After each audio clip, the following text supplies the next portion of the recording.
Welcome to my brief overview of my 2018 Tracer 700 modifications. My focus was first of all bike protection and second of all touring ability. At 6'2" or 187 centimeters, the first thing that I had to swap out was the windshield.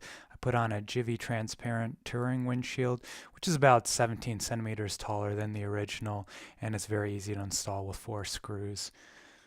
For protection, I installed an Ibex skid plate to protect the belly and the oil filter area. It's also compatible with a SW Motec center stand if I ever want to install that as well. Here you can see my Shad SH36 side cases. I'll come back to those in a minute. The screen has been great. It's actually taller than Yamaha's touring windshield, and I have absolutely no buffeting. Clean blast goes straight above my helmet and no pressure on my chest at all. The skid plate really is a solid piece of metal, and it looks good too. It kind of completes the bottom of the bike. Another thing I installed is an Evotech Performance radiator guard to protect from stones that might damage the radiator. It's an essential piece, I think, for this bike. I also installed some Ibex lower crash bars to protect the hoses and the engine case on the other side. It doesn't quite protect this side's engine case, but the hoses are very vulnerable on this side. And you'll see here on this side, they do protect the engine case very well as the coolant reservoir. I've done some longer 3 or 4 hour uninterrupted rides, and I haven't had the need to swap out the stock seat, so I'm going to keep that for now. Here's a view of the side cases from the back, how far they stick out specifically. Not too bad at all. Yamaha's Bar Bag is great because it's got a quick release, see-through pocket for your cell phone, good place to put your wallet. The thing is a holder for my GoPro remote. And I also installed the quintessential 9-volt power socket. Great for charging the phone, and cable goes right into the bag. Bag is waterproof, so not a problem there. Since I don't have a center stand, the next piece is some Paddock stand Bobbins from Evotech Performance.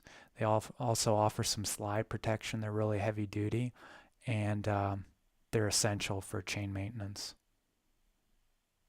The rear tire spray guard is way too small. The shock always gets dirty, as well as the underside above the tire, so I'm going to swap that out eventually. Going back to the side cases, the Shad SH36s, they've got a 36-liter capacity. They're really big. They can fit an extra large size helmet, and they're much bigger than the stock Yamaha side cases, which are only 20 liters, and they're actually quite a bit cheaper too.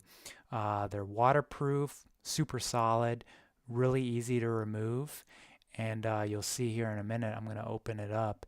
And I've got my large size Scorpion helmet in there, which is actually an extra large shell. Fits perfectly. Shad's 3P mounting system actually looks pretty good when the side cases are off, which is how I usually ride the bike. As you can see, they kind of curve with the line of the bike. It's just a single bar that curves downward. And it actually has some utility too, because it adds some extra strap down points for traveling light with a duffel bag or something like that. That's about it in terms of upgrades. I'm going to go ahead and put the links to items in the description. If anybody has questions, leave a comment. I hope this video was helpful. I know I was looking for a video of this type when I was trying to decide on my side cases. Thanks for watching.